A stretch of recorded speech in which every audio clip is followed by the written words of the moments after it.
El martes 24 de febrero de 2026, el presidente Donald Trump dio el discurso del Estado de la Unión más largo en la historia moderna de los Estados Unidos, 1 hora y 47 minutos, casi 2 horas hablando de crimen, inmigración, economía y política exterior. Y sin embargo, los millones de americanos que hoy no pueden comprar una casa y los profesionales de bienes raíces que esperaban escuchar un plan concreto se fueron a dormir decepcionados. Hoy vamos a usar ese discurso como punto de partida para hacer un repaso completo de todo lo que está pasando en el mercado de vivienda en este momento, porque la realidad del mercado esta semana tiene mucho más que decir que el propio presidente. Quédate hasta el final.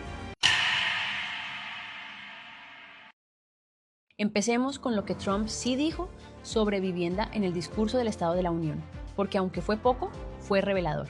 En sus propias palabras, el presidente dijo: las tasas hipotecarias son las más bajas en 4 años y están cayendo rápido, y el costo anual de una hipoteca típica nueva ha bajado casi $5,000 desde que tomé posesión. Un año. Y las tasas de interés bajas resolverán el problema de vivienda creado por Biden, mientras al mismo tiempo protegen los valores de las personas que ya tienen una casa y que se sienten ricas por primera vez en sus vidas. Queremos proteger esos valores, queremos mantener esos valores arriba. Vamos a hacer ambas cosas. Esas palabras no son nuevas. Son exactamente el mismo mensaje que Trump dio a principios de mes en una reunión de gabinete, donde declaró abiertamente que quiere mantener los precios de las casas elevados para que los propietarios sigan construyendo riqueza, mientras baja las tasas para que nuevos compradores puedan entrar al mercado. También mencionó en el discurso su prohibición a los inversionistas institucionales de comprar casas unifamiliares y pidió al Congreso que la convierta en ley permanente. Y eso fue todo, sin nuevas propuestas, sin detalles de inventario, sin plan de construcción, sin mencionar a los compradores de primera vez. Ahora bien, ¿tiene razón Trump cuando dice que las tasas están cayendo rápido? Sí, y eso es real e importante. El mismo día del discurso, el 24 de febrero, la tasa promedio de una hipoteca a 30 años tocó el 5.98%, cayendo por debajo del 6% por primera vez desde 2022. Eso no fue obra directa de Trump ni de la Reserva Federal. Fue el mercado de bonos reaccionando a una combinación de factores: incertidumbre sobre los aranceles de la propia administración Trump, un reporte de inflación de enero más frío de lo esperado y señales de debilidad económica en el reporte del PIB del último trimestre. En términos concretos, esa caída significa que un comprador que pone el 20% de enganche en una casa de $400,000 paga hoy $1,916 al mes en capital e intereses. Hace un año, con tasas del 6.89%, ese pago era de $2,105, una diferencia de $189 al mes, más de $2,200 al año. Y según el economista jefe de la Asociación Nacional de Realtors, Lawrence Yun, con tasas cerca del 6%, aproximadamente 5.5 millones de hogares que no podían calificar para una hipoteca hace un año, ahora sí podrían calificar. Esa es la parte positiva que Trump señaló, y es real. Pero hay una contradicción enorme en el centro de la política de Trump que la industria no puede ignorar y que los números del mercado dejan muy clara.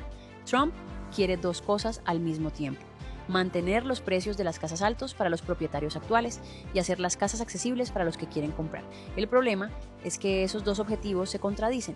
La única manera real de hacer las casas más asequibles a largo plazo es aumentar la oferta, es decir, construir más casas. Más oferta baja la presión sobre los precios, pero construir más casas haría que los precios dejaran de subir o incluso que bajaran en algunos mercados, lo cual perjudica a los propietarios actuales. Trump no quiere eso, y ahí es donde la política se atasca.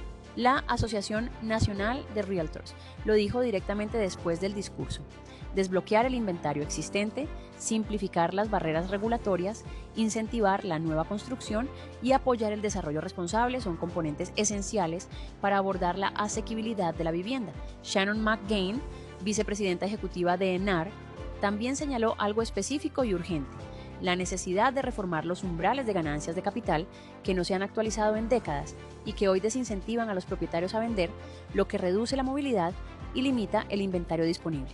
NAR también llamó al Senado a aprobar la Ley de Vivienda para el siglo XXI, una medida bipartidista que ya pasó por la Cámara y que busca reducir las barreras a la construcción y mejorar la asequibilidad. Y hablando de inventario, los datos más recientes son una de las mejores noticias del mercado. Al final de enero de 2026, había 913,000 listados activos de casas en venta en todo el país. Ese es el nivel más alto desde enero de 2020, justo antes de la pandemia, En otras palabras, el inventario nacional está finalmente regresando a niveles normales, con un crecimiento del 10% en comparación con el año anterior. Eso es bueno para los compradores, que tendrán más opciones esta primavera, y no es una amenaza para los vendedores, porque el inventario está subiendo de forma ordenada y gradual, no en colapso. Dicho esto, hay un obstáculo enorme que sigue frenando las transacciones: el efecto cerrojo. Aproximadamente el 82% de los propietarios con hipoteca en Estados Unidos tienen tasas por debajo del 6%. Muchos de ellos refinanciaron o compraron durante la pandemia a tasas del 2.5 o 3%. Para ellos, vender y comprar una nueva casa significa duplicar o triplicar su pago mensual. Eso hace que muchos prefieran quedarse aunque su casa ya no sea la más adecuada para su situación de vida. Sin embargo, hay una señal histórica de cambio. Por primera vez el porcentaje de propietarios con hipotecas al 6% o más ya supera al porcentaje con tasas por debajo del 3%.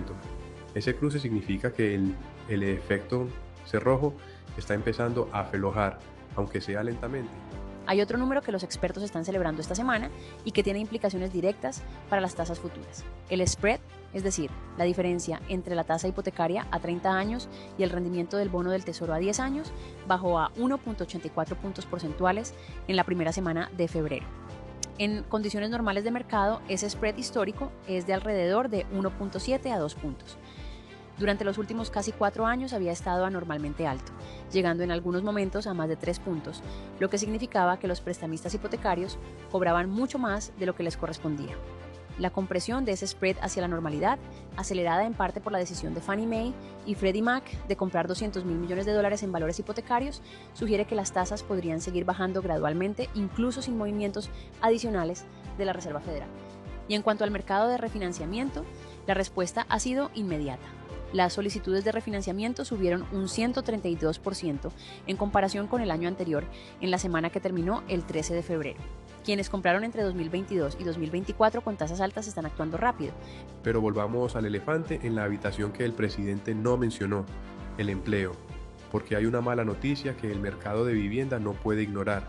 Según la última revisión anual del Buró de Estadísticas Laborales, en todo el año 2025 se crearon apenas 181.000 empleos en los Estados Unidos. En condiciones normales, eso es lo que se crea en un solo mes bueno. El crecimiento del empleo básicamente se estancó en 2025. Sin empleo sólido, sin crecimiento de ingresos, los compradores potenciales tienen menos capacidad de calificar para una hipoteca, menos confianza para endeudarse a 30 años, y los bancos se vuelven más conservadores, y eso es algo que ninguna caída de tasas puede compensar completamente por sí sola. Entonces, ¿dónde estamos realmente? La respuesta es en un mercado de corrientes cruzadas. Por un lado, las tasas hipotecarias cayeron por debajo del 6% por primera vez desde 2022. La asequibilidad está en su mejor nivel en 4 años. El inventario está regresando a niveles prepandemia y el efecto cerrojo está comenzando a aflojarse. Por otro lado, el empleo en 2025 fue una decepción histórica. Más de 1.1 millones de propietarios tienen patrimonio negativo en sus casas, los precios siguen muy por encima de los ingresos medianos y la política del gobierno sigue siendo contradictoria. Quiere precios altos y accesibilidad al mismo tiempo, sin un plan claro para aumentar la oferta.